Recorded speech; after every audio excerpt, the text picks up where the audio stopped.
اعوذ باللہ من الشیطان الرجیم بسم اللہ الرحمن الرحیم الحمد للہ والصلاة والسلام علی رسول اللہ لا حول ولا قوة الا باللہ رب اشرح لی صدری ویسر لی امری واحلل عقدۃ من لسانی یفقهوا قولی ربی زدنی علما۔ السلام علیکم ورحمۃ اللہ وبرکاتہ۔ عزت دار بچے، عزت دار بھائی، عزت دار بہنیں، بزرگ ساتھیوں، آپ سب کو ویلکم ہے اس ہمارے سیرت نبی صلی اللہ علیہ وسلم ایپیسوڈ 30 میں۔ اللہ سے امید کرتا ہوں کہ آپ تمام اپنے آرام گاہوں میں خیر و عافیت سے ہوں گے۔ اللہ سبحانہ وتعالیٰ آپ سب کی اور ہم سب کی مغفرت کرے، اور اللہ سبحانہ وتعالیٰ ہمارے تمام گناہوں کو معاف کرے، بخش دے، اور اللہ سبحانہ وتعالیٰ ہماری تمام نیک عملوں کو قبول کرے، آمین یا رب العالمین۔ جیسا ہمارا معمول ہے، ہر 10 ایپیسوڈ کے بعد ہم اپنی کلاس میں جو پڑھا تھا اس کو ہلکا سا ریویژن کریں گے، یعنی جو ایپیسوڈ 21 سے لے کر 29 تک ہم نے کیا جانا تھا، یعنی پہلے اس پہ نظر ڈالتے ہیں کہ جب بھی آپ یاد رکھیں، جب ایپیسوڈ 10، ایپیسوڈ 20، ایپیسوڈ 30 ہم ہلکا سے پیچھے 10 ایپیسوڈ کا ریویژن کریں گے انشاءاللہ 10 یا 15 منٹ میں انشاءاللہ، پھر اس کے بعد آگے بڑھیں۔ ہم نے پچھلے ایپیسوڈ 21 میں شروع کیا تھا کہ مکہ کے مشرکوں کا ظلم چل رہا تھا، مسلمانوں کو مارا جا رہا تھا، انہیں تکلیف دی جا رہی تھی، اور مسلمان صرف برداشت کر رہے تھے۔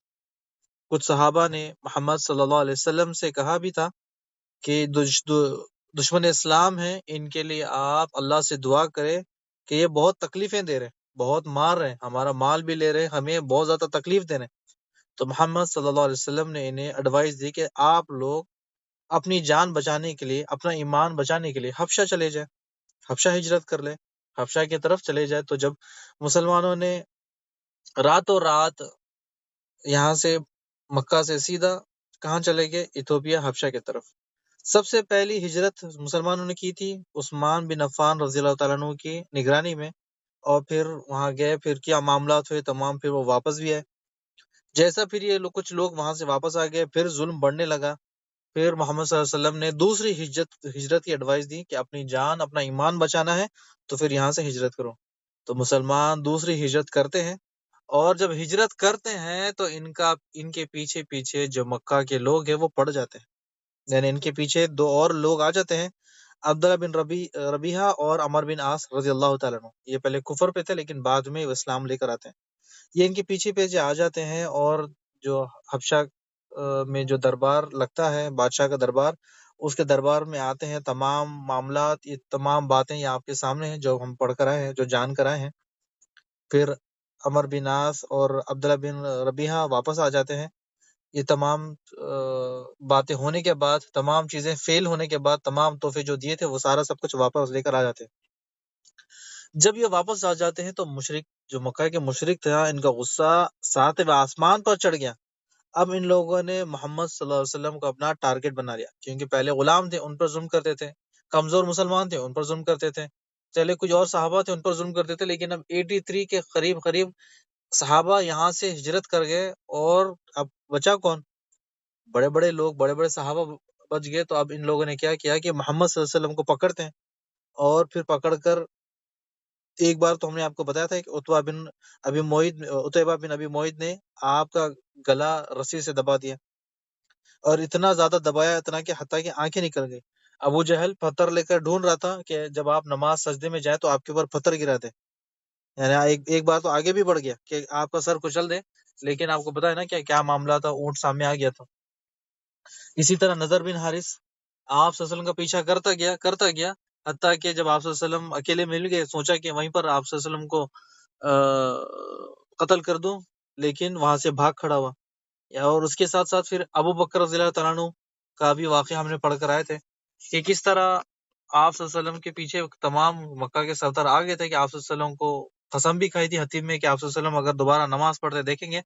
ان کو چھوڑیں گے نہیں۔ تو ابو بکر رضی اللہ تعالیٰ عنہ بیچ میں آ جاتے اور ان کو کتنا زیادہ نقصان پہنچایا۔ یعنی تمام باتیں ہو گئی، بڑا معاملات ابو بکر رضی اللہ عنہ کے ساتھ معاملات ہو گیا۔ اس کے بعد مکہ میں اچانک سے خاموشی ہو گئی، اچانک سے بالکل خاموش ہو گئی، نہ کوئی قرآن سنانے والا اور نہ کوئی نیا مسلمان ہو رہا تھا۔ پھر اس کے بعد ہم نے جانا تھا کہ عبداللہ بن مسعود رضی اللہ تعالیٰ عنہ سورہ رحمان کی تلاوت کرتے ہیں، اور جب لوگوں نے دیکھا کہ سرداروں نے کہ اب یہ کون ہے کہ قرآن پڑھ رہا ہے، تو جب دیکھا کہ عبداللہ بن مسعود ہے رضی اللہ تعالیٰ عنہ، ان کو پکڑا اور ان کی حالت خراب کر دی، یعنی کسی صحابی کو چھوڑا ہی نہیں ان لوگوں نے، تو حتیٰ کہ محمد صلی اللہ علیہ وسلم کو اتنا ستایا کہ آپ آج سوچ بھی نہیں سکتے۔ یعنی سب سے پہلے رسول اللہ کے رسول کو ستایا، غلاموں کو ستایا، صحابہ کو ستایا، حتیٰ کہ صحابہ کی جان لے لی، حتیٰ کہ کچھ صحابہ تو اپنی جان، اپنا ایمان بچانے کے لیے حبشہ چلے گئے۔ اب ان لوگوں کا مقصد تھا کہ محمد صلی اللہ علیہ وسلم کو قتل کرے، یعنی جو منصوبہ بنایا تھا، جو پلان بنایا تھا کہ مشرکوں نے، کہ کسی بھی طرح محمد صلی اللہ علیہ وسلم کا کام تمام کر دے، اور یہ جو دین لے کر اٹھے نیا نیا، اس کا یہیں پر ڈی اینڈ ہو جائے، یہیں پر وہ رک جائے۔ اب ہوا کیا کہ جیسا ہی مشرکوں نے چاروں طرف سے محمد صلی اللہ علیہ وسلم کا، یعنی اللہ کے رسول کا گھیراؤ کیا، اب یہاں اللہ سبحانہ وتعالیٰ نے دین اسلام کی مدد کرنے کے لیے، یعنی آپ صلی اللہ علیہ وسلم کا ساتھ دینے کے لیے 2 شیروں کو دین اسلام کے حوالے کر دیا۔ یعنی آپ کو پتا ہے کہ ہم پڑھ کر آئے ہیں کہ سب سے پہلے حمزہ رضی اللہ تعالیٰ عنہ دین اسلام قبول کرتے ہیں، اس کے بعد عمر بن خطاب رضی اللہ تعالیٰ عنہ اسلام میں داخل ہوتے ہیں۔ یعنی یہ 2 شیر جیسا ہی حمزہ اور عمر رضی اللہ تعالیٰ عنہ اسلام میں آتے ہیں، مشرکوں کی ہوا نکل گئی، یعنی سردار کمزور پڑ گئے کہ یہ بڑے بڑے سردار ہل گئے۔ یعنی یہ جو حمزہ رضی اللہ تعالیٰ عنہ اور عمر رضی اللہ تعالیٰ عنہ کوئی معمولی شخص نہیں ہے۔ ہاں بس نام میں سے تو ٹھیک ہے، حمزہ رضی اللہ عنہ کون ہے؟ عبد المطلب کے بھائی، عبد المطلب کے بیٹے، اور دوسرے کون ہے؟ عمر رضی اللہ عنہ، بنو عدی کے قبیلے کے شخص۔ لیکن یہ ایسے لوگ تھے جن کے نام سے کافر بھی کانپتے تھے، یعنی آج بھی لوگ اگر ان کا نام سن لے تو پھر کانپ لے۔ یعنی انہوں نے جو اچیومنٹ کیا، جو کام کر کے بتایا عمر رضی اللہ تعالیٰ عنہ۔ اب یہاں سردار کمزور پڑ گئے اور انہوں نے دیکھ لیا کہ اب ظلم سے کام نہیں ہوگا، تو اب انہوں نے پینترا بدل لیا۔ یعنی آپ وہ دیکھیں کہ جب انہوں نے دیکھ لیا کہ جب ظلم کر رہے تھے، وہ ظلم کے بادل ہٹ گئے، عمر اور حمزہ رضی اللہ تعالیٰ عنہ اسلام قبول کر لیا، تو اب ان لوگوں نے سودے بازی شروع کر دی کہ اب انہوں نے آفر دینے لگی کہ محمد صلی اللہ علیہ وسلم کو کہا کہ کبھی ہم آپ کو بادشاہ بنا دیں گے، کبھی کہا کہ ہم آپ کو مالدار بنا دیں گے، کبھی کہا کہ ہم آپ کو سردار بنا دیں گے، آپ کے بنا کوئی سرداری کا کام ہی نہیں کریں گے۔ پھر بھی کہا کہ اگر آپ اگر کوئی خوبصورت عورت چاہتے تو ہمیں بتا دیں، ہم اس خوبصورت عورت سے محمد صلی اللہ علیہ وسلم آپ کا نکاح کروا دیں۔ حتیٰ کہ پھر یہ بھی آفر دی، اس کے ساتھ ساتھ جب نہیں مانے تو پھر کہا کہ آپ کے پاس جو فرشتہ آتا ہے جبرائیل علیہ السلام، یہ کوئی جن بھوت ہے، ہم تمام سردار پیسے جمع کریں گے اور آپ کے جن بھوت ہے جبرائیل علیہ السلام آتے ہیں، ان کو دور کریں گے۔ کہ اب مشرکوں کو پتا چل گیا تھا کہ اب ظلم سے کام نہیں چلے گا، اسی لیے اب سودے بازی پر آ گئے، سودے بازی کرنے لگے کہ دیکھا کہ محمد صلی اللہ علیہ وسلم پر کئی طرح سے ٹارچر کر رہے، وہ مان نہیں رہے، سودے بازی میں بھی مان نہیں رہے۔ اب مشرکوں نے کیا کیا کہ اب ایک نئی ترتیب نکالی، یعنی اب دیکھا کہ ان لوگوں نے کہ ہم سب سے پہلے ہم طاقت سے مقابلہ کر رہے تھے محمد سے صلی اللہ علیہ وسلم، اب ہم محمد صلی اللہ علیہ وسلم سے علم سے مقابلہ کریں گے۔ یعنی سب سے پہلے تو ان لوگوں نے آپ کو بتایا نا کہ جو پچھلے ہم ایپیسوڈ میں پڑھ کر آ رہے تھے کہ جب آپ صلی اللہ علیہ وسلم نے انہیں منع کر دیا تو کہا کہ تم محمد، اگر تم اللہ کے رسول صلی اللہ علیہ وسلم تو ہم پر ابھی عذاب ڈالو، ہم پہ ابھی عذاب کا ٹکڑا، آسمان کا ٹکڑا گراؤ۔ یعنی اگر تم اللہ کے رسول سچے ہو تو ہم پر ابھی یعنی اب کچھ نہ کچھ ہم یعنی نشانی تو دکھاؤ۔ پھر حتیٰ کہ جاتے جاتے پھر دھمکی دینے لگے کہ محمد صلی اللہ علیہ وسلم ہم تمہیں چھوڑیں گے نہیں، یعنی ہم سے جو ہو سکتا ہے ہم کریں گے، لیکن تمہیں یا تو تم زندہ رہو گے یا تو پھر ہم زندہ رہیں گے۔ یعنی تمہیں جو کرنا تھا محمد صلی اللہ علیہ وسلم تم نے کر لیا، لیکن اب جو ہوگا وہ ہم دیکھیں گے، یعنی یا تو تمہیں مٹا دیں گے یا خود مٹ جائیں گے۔ اب یہاں عمر رضی اللہ تعالیٰ عنہ اسلام لانے کے بعد جو مسلمان تھے وہ کھلم کھلا دین کی دعوتیں دے رہے تھے، کھلم کھلا نمازیں پڑھ رہے تھے، سب چیز کھلے عام ہو رہی تھی، یعنی سب چیز پہلے بند تھی چھپ چھپ کر، لیکن جب سے عمر رضی اللہ تعالیٰ عنہ، حمزہ رضی اللہ عنہ اسلام لے کر آتے ہیں، مسلمان کھل کر آگے بڑھنے لگے، کھل کر دعوتیں دینے لگے۔ اب یہ مشرکوں سے رہا نہیں گیا، یہ بات ان کو ہضم نہیں ہوئی۔ اب ان لوگوں نے میٹنگ کی دارالندوہ میں کہ اب ہم کیا کریں، یعنی پہلے تو ہم تلوار سے مقابلہ کر رہے تھے، پیسے سے مقابلہ کر رہے تھے، لیکن اب یہ محمد کے پاس ایک نئی چیز ہے، قرآن صلی اللہ علیہ وسلم. اب ہم قرآن کا مقابلہ کیسے کریں؟ ہم ایک کام کرتے ہیں، قرآن کا مقابلہ ہم علم سے کرتے ہیں. تو ایک بدماش نظر بن حارث کو بلاتے ہیں، یعنی وہ محفل میں تھا، اس کو کہتے ہیں کہ تم یثرب جاؤ، مدینہ، وہاں جا کر یہودیوں سے مدد مانگو، ان سے کہو کہ ہمارے پاس ایک جھوٹا نبی آیا ہے، محمد صلی اللہ علیہ وسلم، نعوذ باللہ. کہتے ہیں جاؤ ان سے، یہودیوں سے بات کرو، ان کے تمام محمد صلی اللہ علیہ وسلم کی باتیں انہیں بیان کرو کہ یہ شخص ہم میں سے قریش کا، اور یہ کتاب لے کر آیا ہے اور ہمیں آپ کی مدد چاہیے. تمام چیزیں نظر بن حارث یہودیوں کے سامنے رکھ دیتا ہے. اس کے بعد یہ یہودی کہتے ہیں کہ ٹھیک ہے، تم نے جو باتیں کہی تو ٹھیک ہے، لیکن نظر بن حارث کہتا ہے کہ وہ سچے نبی نہیں ہے. اگر وہ سچے نبی نہیں ہے تو پھر اگر سچے نبی کی کوئی نشانی تو بتاؤ، یعنی تم تو اہل کتاب ہو، تمہارے پاس تو کئی ساری کتابیں آئے ہیں، تمہارے پاس کئی سارے نبی آ کر چلے گئے، تو تم ایک کام کرو، تم ہمیں سچے نبی کے بارے میں بتاؤ کہ سچا اگر نبی ہوگا تو کیسا ہوگا، کیا ہوگا. تو اب ان لوگوں نے اپنے آپ کو تو فخر میں ڈوبے ہوئے تھے یہودی، تو اب ان لوگوں نے کچھ صفات بتائی نبی کی، نبی کہ نبی کون ہے، کیسا ہوتا ہے، کیا ہوتا ہے. پھر یہ بھی کہہ دیا کہ اگر ہم تمہیں کچھ سوال دیں گے، تم سوال ان سے پوچھو کہ اگر اس کا جواب انہیں پتا ہے تو پھر وہ سچے نبی ہیں، اگر اس کا جواب انہیں پتا نہیں تو اس کا مطلب وہ جھوٹے ہیں. اگر انہیں اس کا جواب پتا ہے تو پھر یاد رکھ لو کہ وہ سچے نبی ہیں، اس کے بعد مرضی تمہاری. ٹھیک ہے، تو انہوں نے صاف صاف کلیئر کہہ دیا کہ اگر وہ سچے نبی ہیں تو پھر جواب دے دیں گے، اگر سچے نبی ہے تو پھر ان کو جواب نہیں پتا.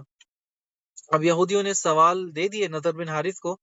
اور نظر بن حارث مکہ آ جاتا ہے. مکہ آ کر تمام سرداروں سے تمام چیزیں شیئر کرتا ہے، اور تمام سردار محمد صلی اللہ علیہ وسلم کے پاس جاتے ہیں اور سوال کرتے ہیں. یہودیوں نے کہہ دیا تھا اگر جواب مل جائے تو سچا نبی ہے، تو پھر مرضی ہے تمہاری. اب یہ سوال پوچھتے ہیں کہ ہم سب سے پہلا سوال، ہمیں بتائے پہلے زمانے میں جو نوجوان غار میں چلے گئے تھے ان کے بارے میں بتائے.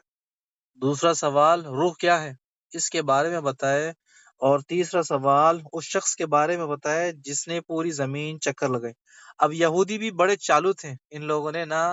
اصحاب نوجوان والوں کا نہ نام بتایا اور نہ ذوالقرنین کے بارے میں بتایا. انہیں پتا تھا لیکن ان لوگوں نے جان بوجھ کر، حتیٰ کہ مکہ والوں کو بھی نہیں بتایا کہ یہ نام کس طرح، نے چھپ چھپ کر نام بتایا. لیکن نظر بن حارث جب یہ سوال لے کر آتا ہے تو آپ صلی اللہ علیہ وسلم کہتے ہیں کہ کل آؤ. اور پھر کل،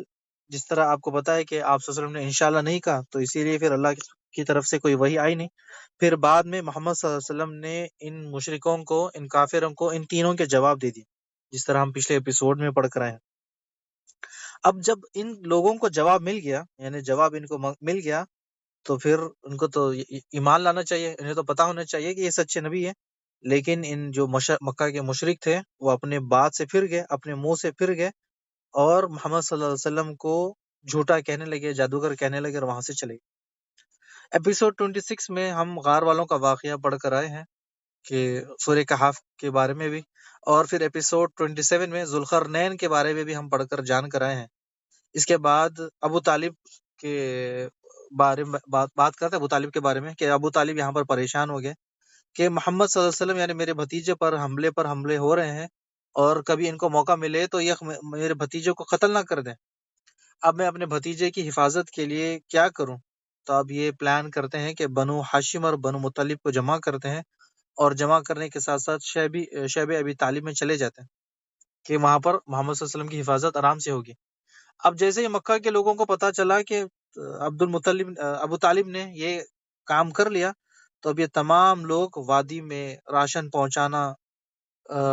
جو راشن آتا تھا اسے پہنچانے سے روک دیا. یعنی کوئی بھی مدد اگر وادی تک جاتی تو انہیں روک دی، یعنی ہر طرح سے ان کا بائیکاٹ کر دیا. ہم جو 5 چیزیں پڑھ کر آئے ہیں کہ 1000 دن تک بائیکاٹ چلتا رہا.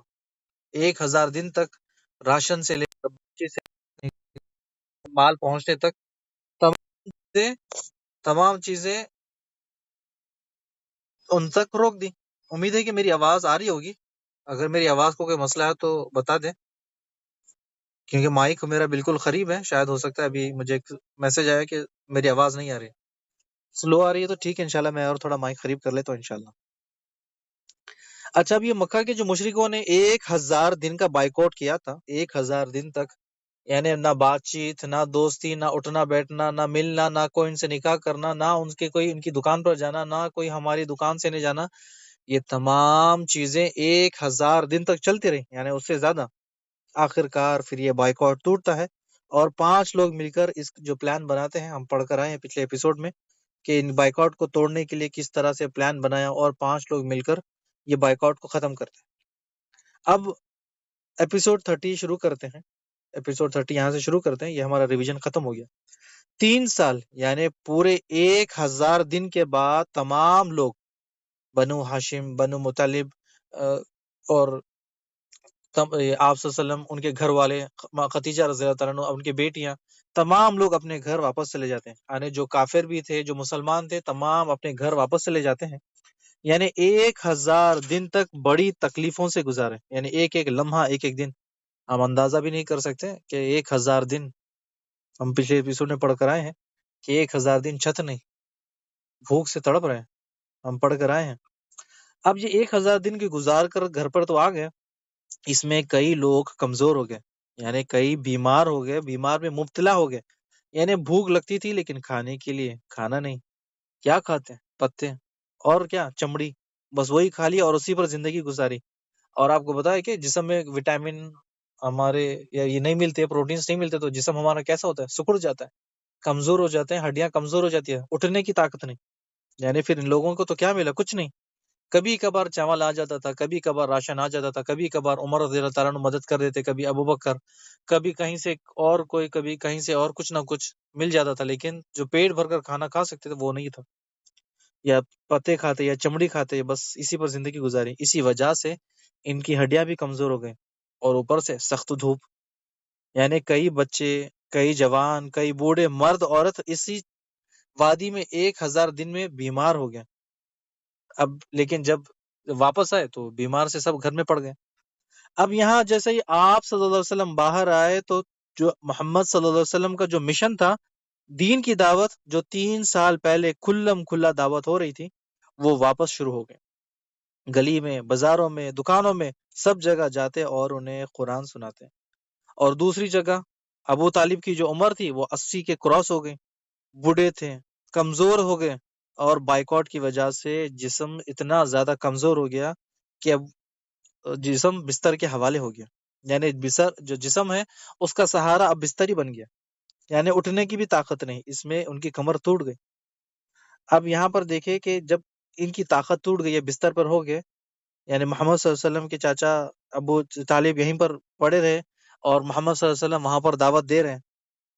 اور مکہ کے گلیوں میں، بازار میں گھوم رہے ہیں۔ مکہ کے مشرکوں نے دیکھا کہ محمد صلی اللہ علیہ وسلم اپنی ڈیوٹی پر واپس آ گئے، یعنی 3 سال تک ہم نے ان کو روک کے رکھا، تڑپا کے رکھا، ستا کے رکھا، لیکن ان کی طاقت جیسے کہ ویسی ہے، یعنی جیسا ہی باہر نکلتے ہیں 3 سال کے بعد تو واپس دعوت دینے لگے۔ یعنی پہلے آپ دیکھیں کہ ہم نے آپ کو بتایا تھا کہ حرمت والے مہینے میں آپ صلی اللہ علیہ وسلم باہر آتے تھے اور دعوت دیتے تھے، لیکن اب وہ یعنی بس 4 مہینے، لیکن اب یہاں جیسے ہی آپ صلی اللہ علیہ وسلم واپس آتے ہیں، بازاروں میں، گلیوں میں لوگوں کو دین اسلام کی دعوت دینے لگے، اور وہاں ابو طالب بستر پر پڑے ہیں، یعنی اب کبھی بھی ان کی جان نکل سکتی ہے، یعنی اب کبھی بھی جان نکل سکتی ہے، اتنے زیادہ کمزور ہو گئے۔ اب یہ تمام جو سردار تھے، یہ محمد صلی اللہ علیہ وسلم کو دیکھ رہے تھے کہ یہ کیا کر رہے ہیں، یعنی ابھی تک آپ صلی اللہ علیہ وسلم سوچا تھا کہ جب اتنے سال، 3 سال، 1000 دن تک ان کو روک کے رکھا، اب باہر آئیں گے تو آرام کریں گے، کھائیں گے، پیئیں گے، تھوڑا گھومیں گے پھریں گے، لیکن یہ اپنی ڈیوٹی پر واپس۔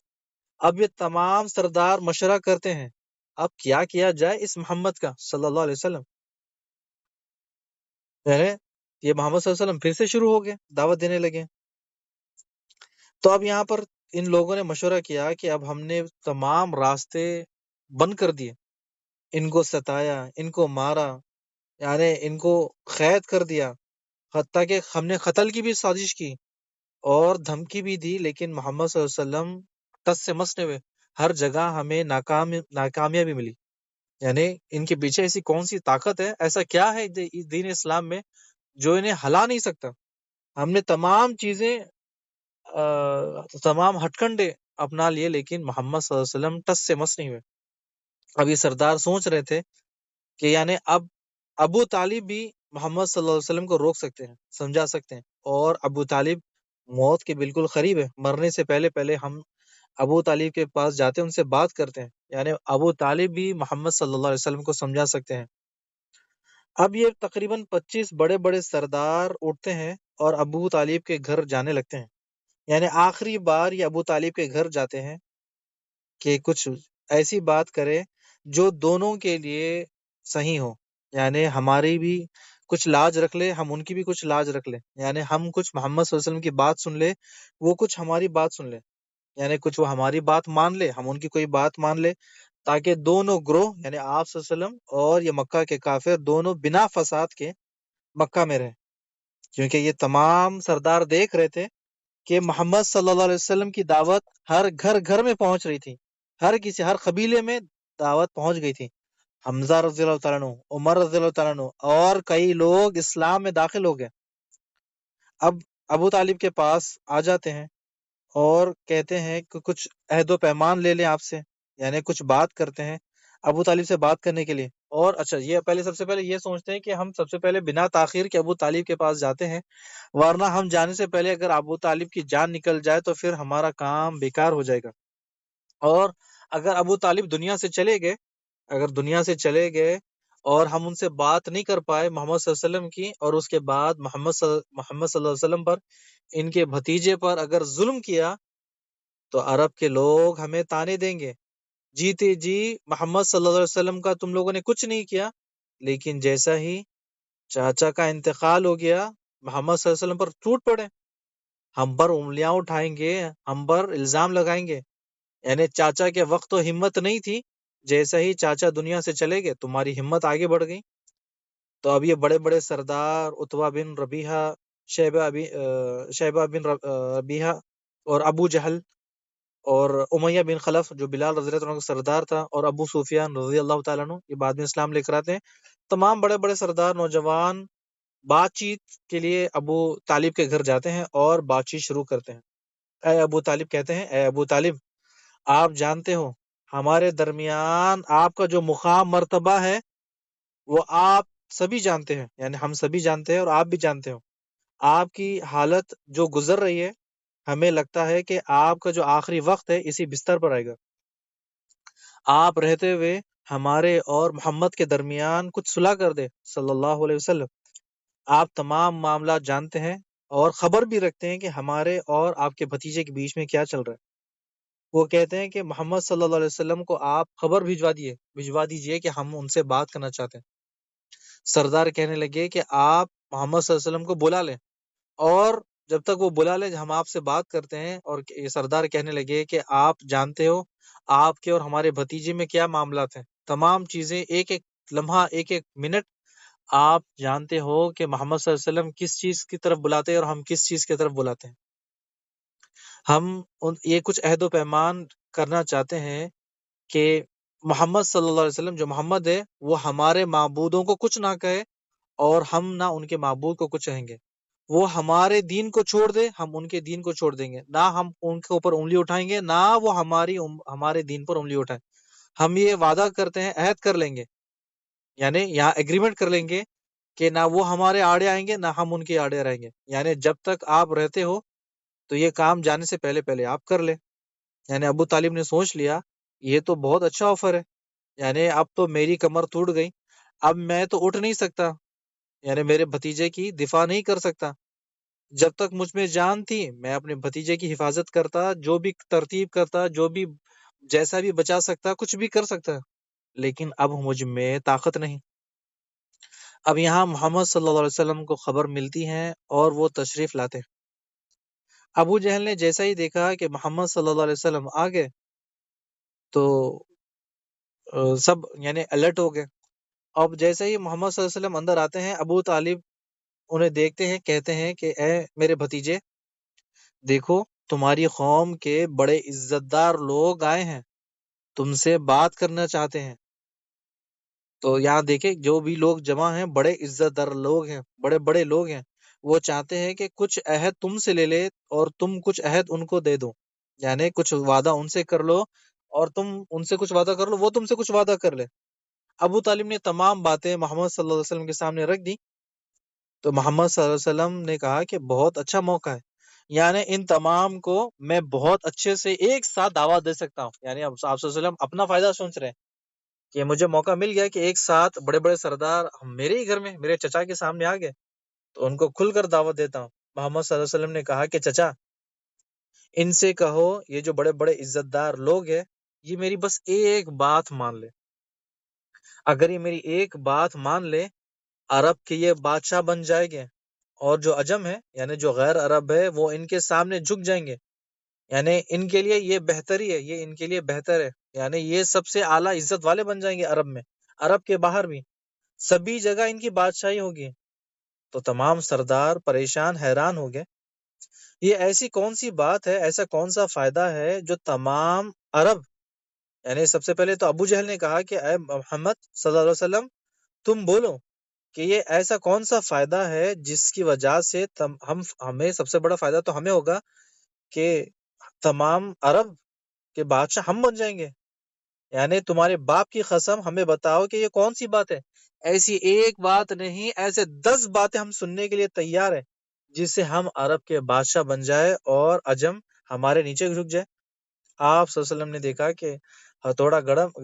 لوہا گرم ہے، ہتھوڑا مار دیں تو آپ صلی اللہ علیہ وسلم کہہ دیتے ہیں، آپ صلی اللہ علیہ وسلم کہتے ہیں کہ تقولوا لا الہ الا اللہ، تو اے سردارو لا الہ الا اللہ کہہ دو، اللہ کے سوائے جو کچھ جنہیں بھی تم پکارتے ہو سبھی کو چھوڑ دو، سبھی کو، یہ سبھی کو غلط، یعنی سبھی کو چھوڑ دو، یہ تمام چیزیں غلط ہیں۔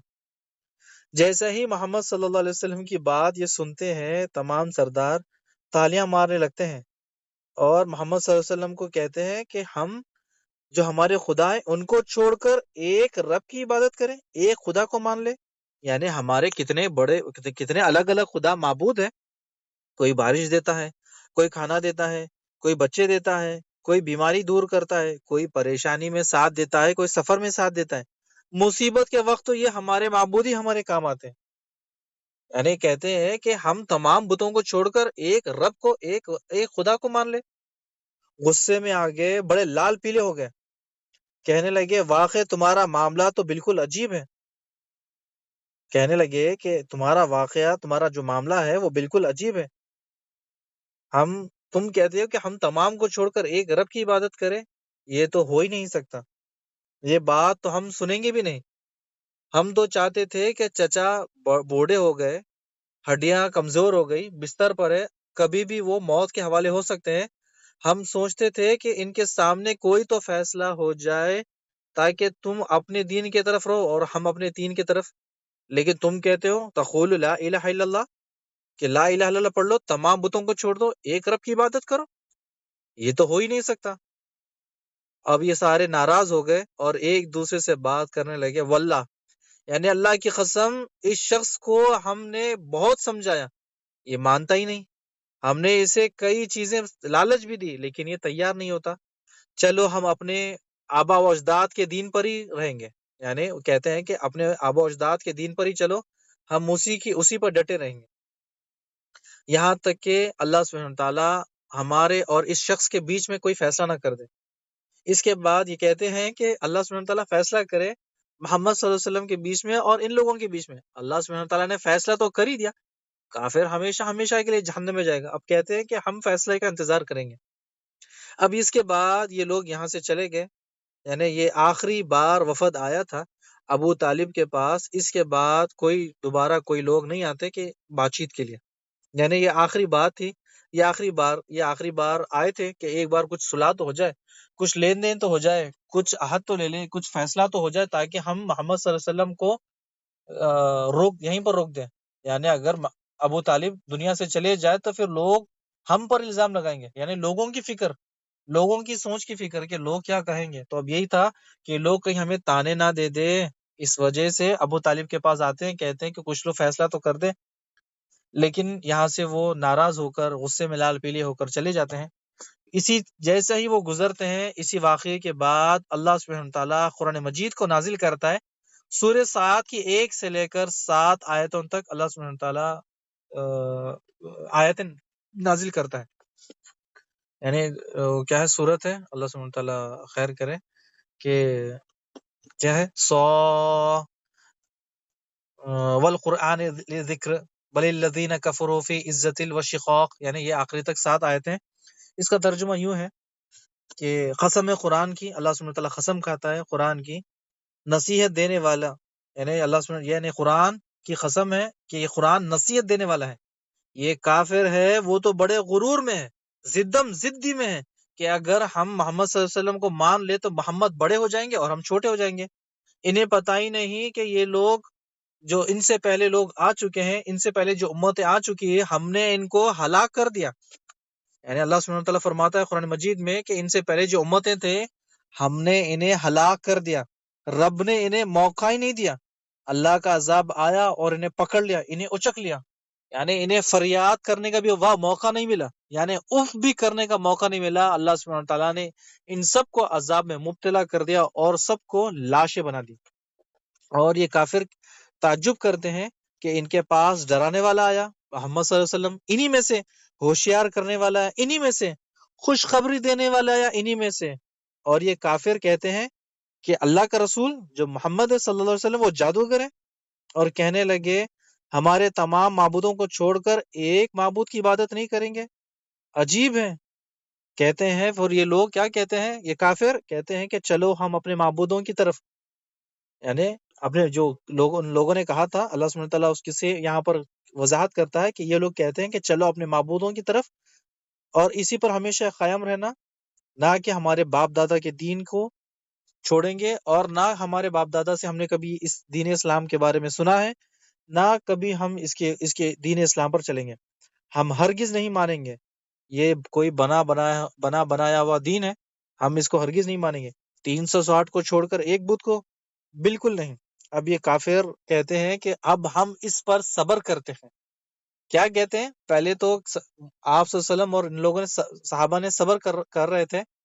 لیکن اب کافر کہنے لگے کہ ہم اب اس پر صبر کریں گے، یعنی اپنے نوجوانوں کو لے کر وہاں سے چلے جاتے ہیں. اب اللہ فیصلہ کرے گا ہمارے اور محمد صلی اللہ علیہ وسلم کے بیچ میں. اب یہاں ابو طالب سمجھنے لگے کہ 3 سال 1000 دن کی تکلیفوں کے بعد محمد صلی اللہ علیہ وسلم نرم پڑ جائیں گے، یعنی ٹھنڈے ہو جائیں گے، یعنی ان سرداروں کی بات مان لیں گے. لیکن ابی طالب کو شاید پتہ نہیں ایمان والوں کو جتنی تکلیفیں آتی ہیں ایمان اتنا ہی بڑھتا رہتا ہے. یعنی جس کے دل میں ایمان کا لیول ہائی ہوتا ہے اس پر ایسے 1000 نہیں 10,000 دن بھی معمولی ہے، کوئی معنی نہیں رکھتے، اس کا کوئی فرق ہی نہیں پڑتا. یعنی ایمان ان تکلیفوں سے اور بڑھتا ہے. لیکن جو منافق ہوتے ہیں انہیں جیسا ہی تکلیف آتی ہے وہ دین کو چھوڑ دیتے ہیں. جیسے ہی کافروں کو تکلیف آتی ہے، یعنی کچے پکے مسلمان ہوتے ہیں، جیسے ہی تکلیف آتی ہے دین اسلام سے منہ موڑ لیتے ہیں. جیسے ہی دین اسلام میں وہ داخل ہوتے ہیں، پیسے کی لالچ ملتی ہے تو وہ دین اسلام سے منہ موڑ لیتے ہیں. تو ایسے ہی لوگ نماز چھوڑ دیتے ہیں. ایسے ہی لوگ تکلیف آنے پر روزہ، یعنی 13 گھنٹہ 14 گھنٹے کا روزہ کون رکھے گا، روزہ چھوڑ دیتے ہیں، یعنی عبادت کو چھوڑ دیتے ہیں. چھوٹی سی تکلیف بھی آتی ہے تو یہ جو دین ہے اس کو چھوڑ کر بھاگ پڑتے ہیں. لیکن ایمان والے مصیبتوں سے یا آزمائشوں سے خوش ہوتے ہیں. تکلیف بھی آتی ہے تو اس میں بھی نماز پڑھتے ہیں اور خوش ہوتے ہیں. تکلیف آتی ہے تو اس میں بھی روزے رکھتے ہیں، بنا سحری کے بھی روزے رہتے ہیں، بنا کھائے پیے کے بھی روزے رہتے ہیں، جس طرح رسول اللہ صلی اللہ علیہ وسلم رہتے ہیں. کئی لوگ رہتے بنا سحری کے. یعنی مصیبت میں، تکلیف میں، آزمائش میں ان کا ایمان اور بڑھتا ہے. اور یہ بندہ ایمان والا کیا کہتا ہے کہ اللہ سبحانہ تعالیٰ نے مجھے یاد کیا، مجھے آزمائش میں ڈالا، مجھے تکلیف میں ڈالا، اب اللہ سبحانہ تعالیٰ اس کا مجھے بہترین اجر دے گا. یعنی محمد صلی اللہ علیہ وسلم کا ایمان کا اندازہ تو ہم نہیں لگا سکتے، لیکن ہم اپنے ایمان کا اندازہ لگا سکتے ہیں کہ ہمارا ایمان کس لیول پر ہے. نیکی میں ہم کہاں پر ہے، نماز پڑھنے میں کہاں پر ہے، عبادت میں ہم کہاں پر ہیں. اللہ کا حکم آتا ہے سامنے اور سامنے دعوت آتی ہے تو ہم دونوں میں سے سب سے پہلے کیا چنتے ہیں؟ یہ ایمان کا لیول ہے. دینی مجلس ہے یا پھر شادی یا پارٹی، تو دونوں میں سے کیا چنتے ہیں؟ تو آپ یہاں پتہ ہے گا کہ ہمارا ایمان کا لیول کیسا ہے. دین میں ہم کتنا پڑھتے ہیں اور اسکول کی اسٹڈی کتنا پڑھتے ہیں، یہاں سے پتہ چلے گا کہ ایمان کا لیول کتنا ہے ہمارا۔ اپنا ایمان ہم خود چیک کر سکتے ہیں۔ اب یہاں پر جب ایمان کی بات چل رہی تھی، یعنی آپ صلی اللہ علیہ وسلم کا ایمان کا اندازہ تو ہم نہیں لگا سکتے، اور ابو طالب جو محمد صلی اللہ علیہ وسلم کے چاچا ہے، وہ دیکھ رہے تھے کہ آپ صلی اللہ علیہ وسلم نہ ٹس سے مس نہیں ہوئے، یعنی مشرکوں نے ستایا، تکلیف دی، جان لے لی، لیکن ایمان یعنی اسلام پر رہے اور اسلام کی دعوت دینے لگے، یعنی تڑپا دیا، پھر بھی محمد صلی اللہ علیہ وسلم اسی دعوت کو دیتے رہے، اور پھر محمد صلی اللہ علیہ وسلم اپنے چاچا کو دیکھتے رہے کہ چاچا نے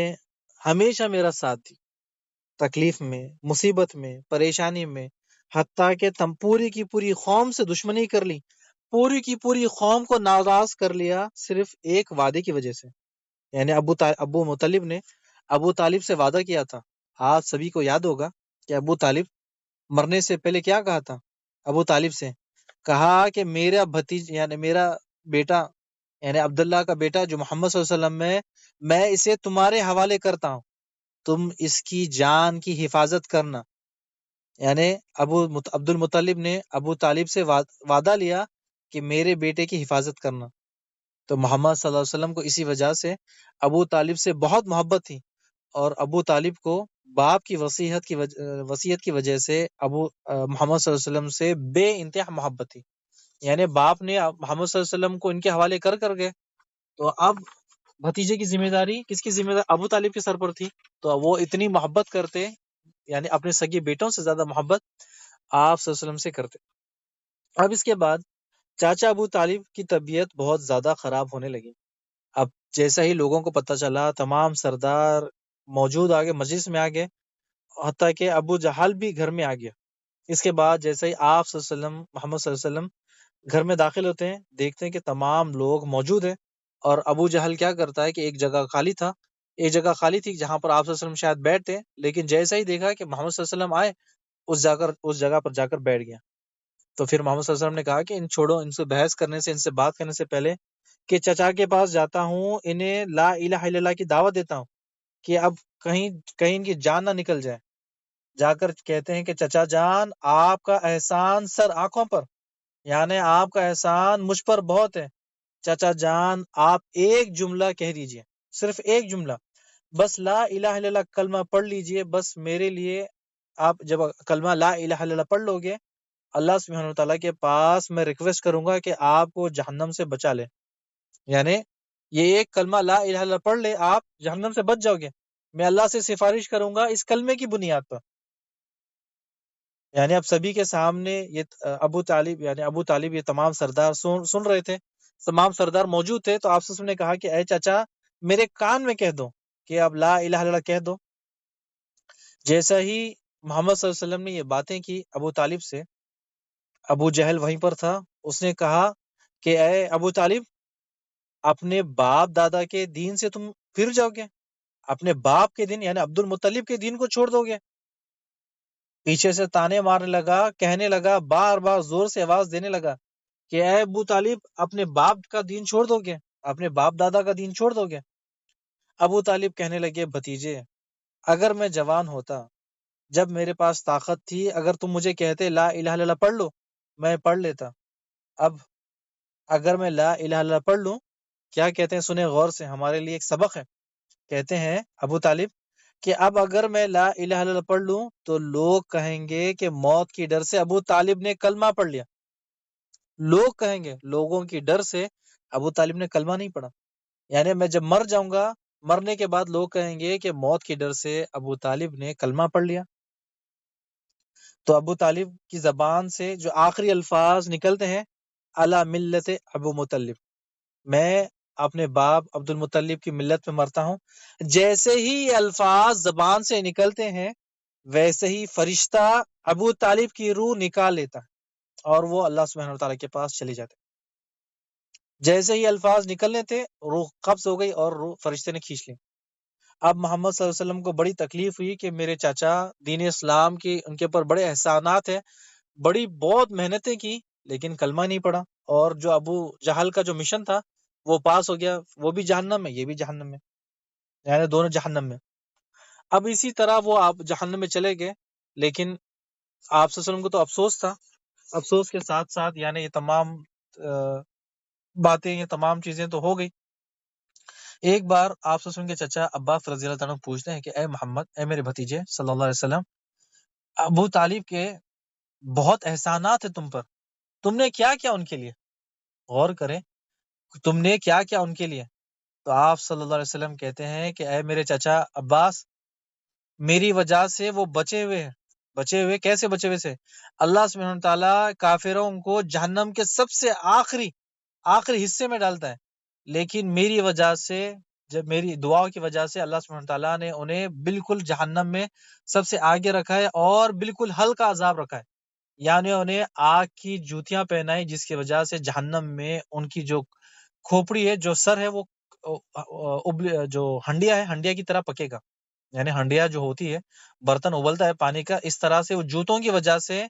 ان کا سر ابلتا رہے گا، یعنی سالوں سال جب تک وہ رہیں گے، یعنی ہمیشہ ہمیشہ وہ جہنم میں اسی سزا کے ساتھ رہیں گے۔ یعنی کافروں کو مختلف الگ الگ عذابیں ہوں گی، ہر روز نیا نیا، ہر روز نئے طریقے سے تڑپائیں گے، لیکن ابو طالب کا آپ صلی اللہ علیہ وسلم کی سفارش کی وجہ سے ان کا بڑا احسان تھا، اس وجہ سے اللہ سبحانہ تعالیٰ نے انہیں سب سے ہلکا عذاب دیا کہ انہیں آگ کی جوتی پہنائی جائے گی، اور آگ کی جوتی کیا کرے گی؟ ان کی کھوپڑی پکڑی یعنی ابلتی جائے گی، یہ ہے جہنم۔ تو یعنی اس میں بہت سارے سبق ہیں کہ ہمیں ایسے دوست رکھنے چاہیے جو ہمیں دین کی طرف بلائے، کہیں ابو جہل کے جیسے نہیں کہ جہنم کی طرف۔ اور ہمیں اس میں ایک اور سبق ملتا ہے کہ کوئی ہے، یہ دیکھیں کہ میرا رب کیا کہتا ہے، لوگ کیا کہیں گے، لوگ کیا کہیں گے، لوگ یہ کہیں گے، وہ بڑا مشہور ڈائلاگ ہے، جب مرنے کے بعد لوگ کہیں گے انا للہ و انا الیہ راجعون، لوگ یہی کہیں گے، یعنی آپ جب دنیا سے چلے جاؤ گے کیا کہیں گے؟ یہی کہیں گے انا للہ و انا الیہ راجعون، دوسری اور کوئی چیز نہیں کہیں گے۔ تو لوگوں کی چکر میں نہ رہے، ہمارے لیے سبق ہے، دوستی وہ رکھے جو ہمیں جنت میں لے جائے، ایسی دوستی ابو جہل والی دوستی نہ رکھے جو ہمیں جہنم میں لے جائے، ہمیں تانے دے۔ اور لوگوں کے بارے میں نہ سوچے، آپ اپنے رب کے بارے میں سوچے کہ اللہ سبحانہ تعالیٰ نے ہمیں کیوں پیدا کیا، اور اللہ سبحانہ تعالیٰ سے دعا کرتے ہیں، یہیں کا آج کا جو ایپیسوڈ 30 ہے وہ یہ روکتے ہیں۔ بارک اللہ فیک و جزاکم اللہ خیر۔ اللہ سے دعا کرتے ہیں کہ اللہ سبحانہ تعالیٰ جو ہم نے سیرت سیکھی، جو بھی ہم نے جانا، اللہ سبحانہ تعالیٰ ہمیں اس پہ چلنے والا بنا، اور ہمیں محمد صلی اللہ علیہ وسلم کی سچی محبت ہمارے دل میں ڈال دے، اور اللہ سبحانہ تعالیٰ ہمیں رسول اللہ صلی اللہ علیہ وسلم کا جنت میں پڑوسی بنا، آمین یا رب العالمین۔ اور آپ بھائی بہن سے ریکویسٹ ہے کہ اس چیزوں کو یاد رکھے، ایک بار، دو بار، تین بار سنیں، کہ اس میں ہمارے لیے فائدہ ہے۔ ہم دیکھیں کہ رسول اللہ صلی اللہ علیہ وسلم پر کتنی تکلیفیں آئیں، پھر بھی دین اسلام کو نہیں چھوڑا، حتیٰ کہ فاطمہ رضی اللہ تعالیٰ عنہ کچھ دن بعد انتقال کر بیٹھتی ہیں، کچھ مہینوں بعد، کچھ سالوں بعد، اسی تکلیف کی وجہ سے، یعنی کھانے کے لیے کچھ نہیں تھا۔ اگلے ایپیسوڈ میں ہم سنیں گے خدیجہ رضی اللہ تعالیٰ عنہ کا بھی انتقال اسی سال میں ہوتا ہے،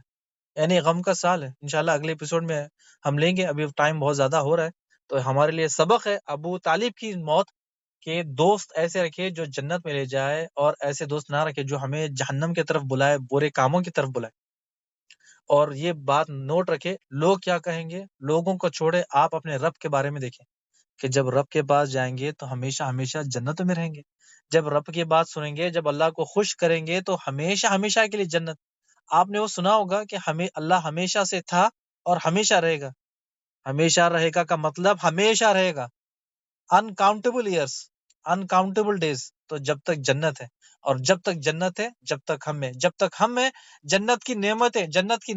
جنت میں شراب ہے، جنت میں میوے ہے، جنت میں غلام ہے، جنت میں حوریں ہے، جنت میں ہماری اولاد ہوگی، جنت میں ہم پڑوسیوں سے مل سکیں گے، جنت میں ہم اپنے رشتہ داروں سے مل سکیں گے۔ یہ جنت ہمیشہ ہمیشہ رہنے والی ہے، یہ بات یاد رکھے۔ لوگ کیا کہیں گے، لوگ کچھ نہیں کہیں گے، ہمیں ہمارے رب کی سنیے، لوگوں کی نہیں۔ بارک اللہ فیک و جزاکم اللہ خیر۔ اللہ سبحانہ تعالیٰ آپ لوگوں کو خوش رکھے۔ السلام علیکم ورحمۃ اللہ وبرکاتہ۔